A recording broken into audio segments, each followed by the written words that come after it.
Então nós estamos aqui denunciando esse projeto de lei 92 que transforma o serviço público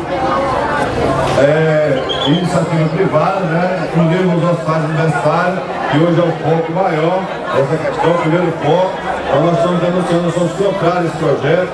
Nós entendemos que o serviço público tem que ser um serviço de qualidade e não é transferindo a responsabilidade do Estado para a iniciativa privada que vai resolver o problema nos hospitais universitários.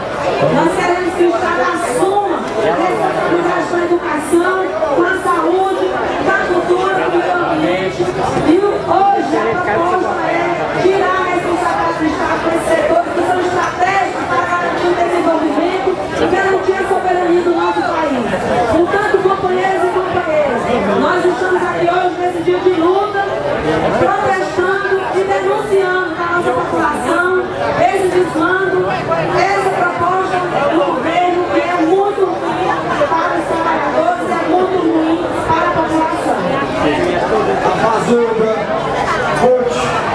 o Sindicato dos Servidores Técnicos Administrativos da UFC estão aqui na Praça do Ferreira protestando contra a privatização dos hospitais universitários. Nós sabemos a realidade dos hospitais universitários. O governo não bota dinheiro dentro dos hospitais. Como é que ele quer que os hospitais funcionem direito? Então, vem com essa história de querer privatizar para poder melhorar.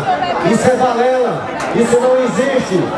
O que existe por trás disso é um projeto de governo, é um projeto do ministro Temporão, que já vem da época do Bresser, e foi melhorado. E ele quer a todo custo fazer com que a gente engula esse projeto. Mas nós dissemos não. O povo unido, os sindicalistas, o Mova-se, a comunidade de Fortaleza, a sociedade como um todo, as associações que participam dos movimentos,